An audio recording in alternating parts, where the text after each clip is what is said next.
Shalom, salam sejahtera bagi Bapak, Ibu, dan saudara-saudariku yang terkasih dalam Kristus. Hari ini saya ingin membagikan materi tentang iri hati. Secara definisi, iri hati menurut Kamus Besar Bahasa Indonesia adalah perasaan iri atau cemburu terhadap kesuksesan, keberuntungan, atau prestasi orang lain. Ini adalah pengalaman emosional yang bisa timbul ketika seseorang merasa tidak puas dengan situasi atau pencapaian mereka sendiri, dan kemudian mereka membandingkannya dengan orang lain yang dianggap memiliki lebih banyak atau lebih baik dari mereka.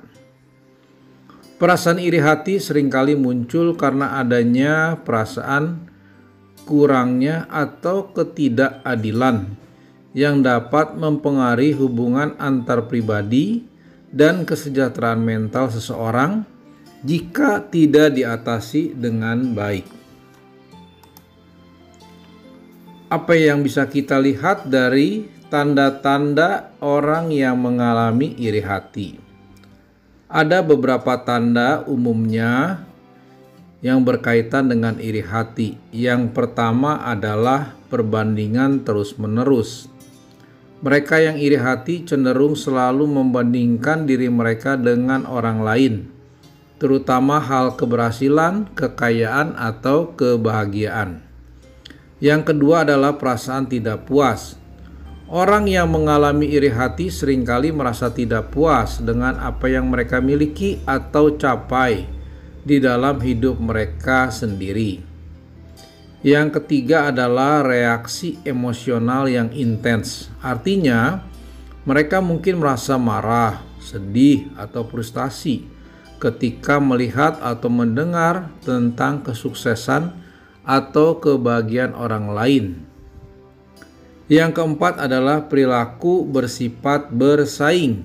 Mereka mungkin terlibat di dalam perilaku bersaing atau ingin selalu melampaui orang lain sebagai cara untuk mengatasi perasaan iri hati mereka.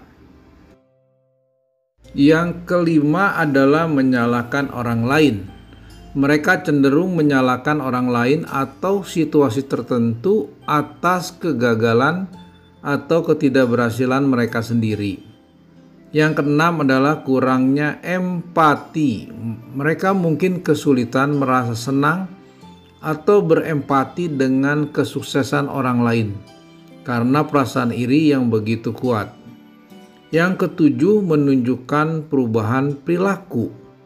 Umumnya, orang yang mengalami iri hati bisa mengalami perubahan perilaku menjadi lebih menarik diri, lebih cemburu, atau lebih defensif, atau lebih melindungi diri. Yang kedelapan, merasa hampa atau merana. Mereka mungkin merasa hampa atau merana ketika tidak berhasil mencapai apa yang diinginkan, terutama jika mereka melihat orang lain mendapatkan apa yang mereka inginkan. Kita lanjutkan dengan berbagai jenis iri hati. Terdapat berbagai jenis iri hati yang dialami seorang tergantung pada konteks dan situasi spesifik. Di antaranya, pertama, iri hati terhadap material. Ini terjadi ketika seorang merasa iri terhadap kekayaan materi atau barang-barang material yang dimiliki orang lain, seperti rumah mewah, mobil mahal, atau barang-barang lain, barang mewah lainnya. Yang kedua adalah iri hati terhadap karir. Ini terjadi ketika seseorang merasa iri terhadap kesuksesan karir atau prestasi pekerjaan orang lain, seperti adanya promosi, gaji tinggi, atau pengakuan profesional. Yang ketiga adalah iri hati romantis. Ini terjadi ketika seorang merasa iri terhadap hubungan romantis atau kebahagiaan asmara orang lain, terutama jika mereka sendiri mengalami kesulitan di dalam hubungan mereka. Kemudian yang keempat adalah iri hati sosial. Ini terjadi ketika seseorang merasa iri terhadap status sosial, popularitas, atau lingkaran pertemanan orang lain, terutama jika mereka merasa tidak termasuk atau diabaikan oleh kelompok tertentu.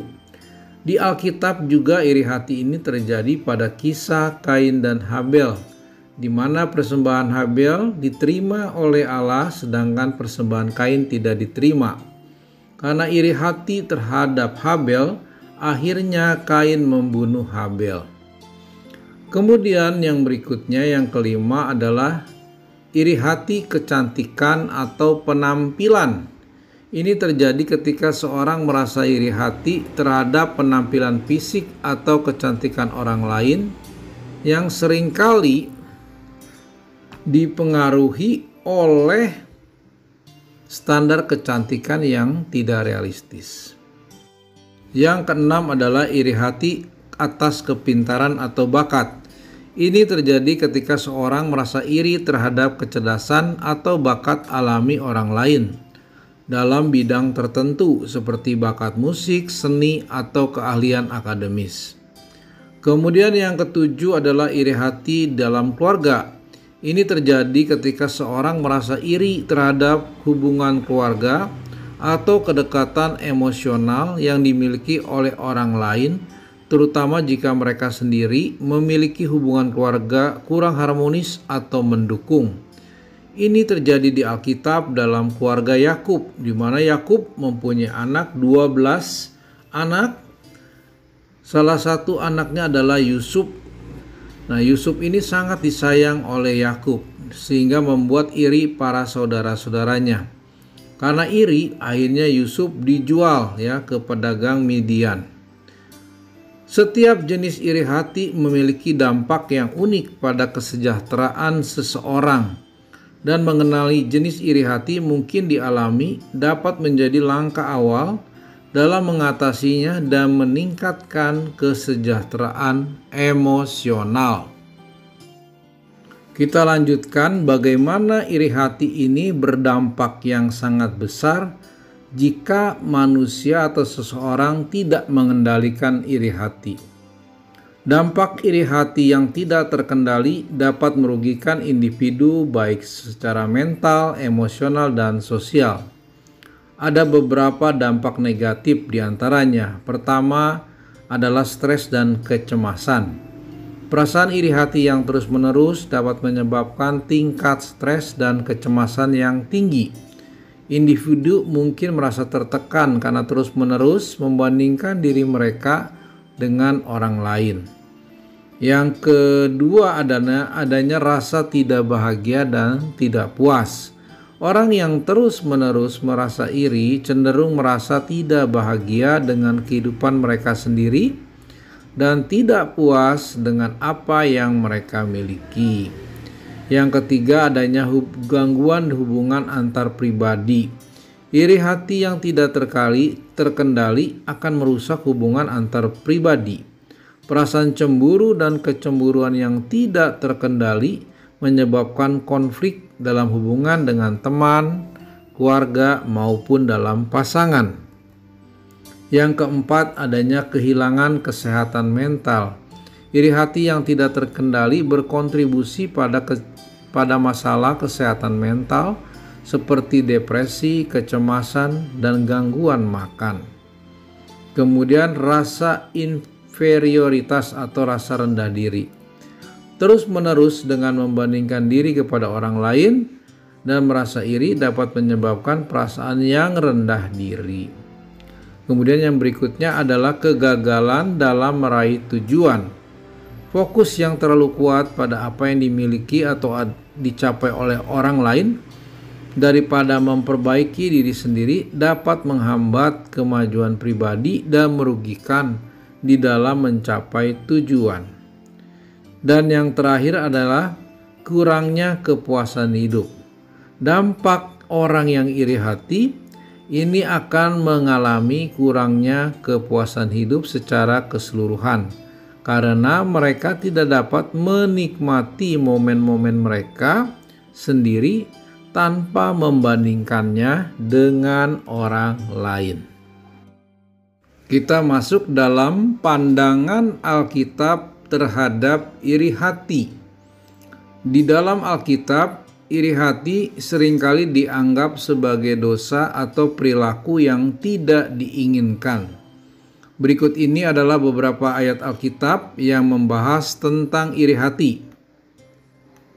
Yang pertama adalah di Amsal 14 ayat 30. Hati yang tenang adalah kehidupan bagi tubuh, tetapi iri hati adalah kerusakan bagi tulang-tulang. Pada 1 Korintus 13 ayat 4, kasih itu sabar, kasih itu murah hati, ia tidak cemburu, tidak menyombongkan diri, dan tidak congkak. Pada Galatia 5 ayat 26, janganlah kita menjadi orang yang sombong, saling menyakiti, saling iri hati. Dan di dalam 1 Petrus 2 ayat 1, jadi buanglah segala kejahatan dan segala tipu daya, kepalsuan, iri hati, dan semua itu omong kosong. Di dalam Alkitab, iri hati dipandang sebagai kebalikan dari kasih, kerendahan hati, dan damai. Alkitab mengajarkan agar kita bersyukur dengan apa yang kita miliki, berbagi dengan orang lain, dan fokus pada pertumbuhan rohani daripada membandingkan diri dengan orang lain. Alkitab juga menekankan pentingnya untuk menerima diri sendiri dan orang lain dengan penuh kasih tanpa memandang pada prestasi atau keberhasilan materi. Jadi, sebagai kesimpulannya, Alkitab menekankan bahwa iri hati tidak sejalan dengan ajaran kasih dan damai yang diajarkan oleh Tuhan, dan mengajak kita untuk mengatasi iri hati dengan mengembangkan sikap rendah hati, bersyukur, dan kasih terhadap sesama. Baik, kita lanjutkan bagaimana kita menyembuhkan iri hati. Ada beberapa langkah yang membantu seseorang menyembuhkan perasaan iri hati. Yang pertama adalah kenali perasaanmu. Langkah pertama adalah mengakui dan mengidentifikasi perasaan iri hati saat muncul. Sadari bahwa perasaan tersebut ada dan meresponnya dengan kesadaran diri yang sehat. Yang kedua, kita merefleksikan diri. Refleksikan apa yang menyebabkan terjadinya perasaan iri hati itu muncul. Apa karena perasaan kurangnya atau ketidakpuasan diri sendiri, atau karena perasaan yang tidak adil atau ketidaksetaraan. Yang ketiga, ubahlah perspektif atau pandangan. Coba untuk melihat situasi dari sudut pandang yang berbeda. Fokuslah pada berbagai aspek positif dalam hidup Anda sendiri daripada membandingkan diri Anda dengan orang lain. Kemudian yang keempat adalah kita harus bersyukur. Latihlah diri Anda untuk bersyukur dengan apa yang telah dimiliki daripada memperhatikan hal-hal yang Anda tidak miliki. Menghargai apa yang Anda miliki dapat membantu mengurangi perasaan iri hati. Kemudian yang kelima adalah berkembang. Fokuslah pada perkembangan dan pertumbuhan pribadi Anda. Tetapkan tujuan yang realistis dan berusaha untuk mencapainya tanpa membandingkan diri Anda dengan orang lain.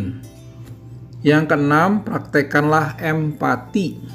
Cobalah untuk memahami pandangan orang lain dan berempati dengan perjuangan atau pencapaian mereka. Melihat dunia dari sudut pandang orang lain dapat membantu mengurangi perasaan iri hati, karena apa yang dicapai oleh mereka merupakan ada proses di belakangnya. Yang ketujuh adalah hindari perbandingan berlebihan. Batasi paparan diri Anda terhadap situasi atau konten yang memicu perasaan iri hati, seperti membatasi penggunaan media sosial yang banyak dipenuhi dengan pencapaian orang lain. Yang kedelapan, kita perlu dukungan. Bicarakanlah perasaan Anda dengan teman dekat atau profesional kesehatan mental, sehingga kita mendapat dukungan dan pandangan yang positif dari orang lain sehingga membantu kita dapat mengatasi perasaan iri hati. Yang kesembilan, berlatih untuk mencari kebahagiaan. Carilah kegiatan atau hobi yang membuat Anda bahagia dan terpenuhi. Fokus pada hal-hal yang memberi Anda kegembiraan dan makna di dalam kehidupan. Yang ke-10 adalah doa atau meditasi. Untuk mereka yang beragama, doa dan meditasi dapat membantu menenangkan pikiran dan menjauhkan perasaan iri hati. Berkomunikasi dengan Tuhan atau merenungkan berkat-berkat di dalam kehidupan kita dapat membawa kita ke dalam kedamaian batin. Demikianlah Bapak, Ibu, dan saudara-saudariku yang terkasih dalam Kristus. Materi hari ini semoga bermanfaat bagi kita semua. Tuhan Yesus memberkati. Amin.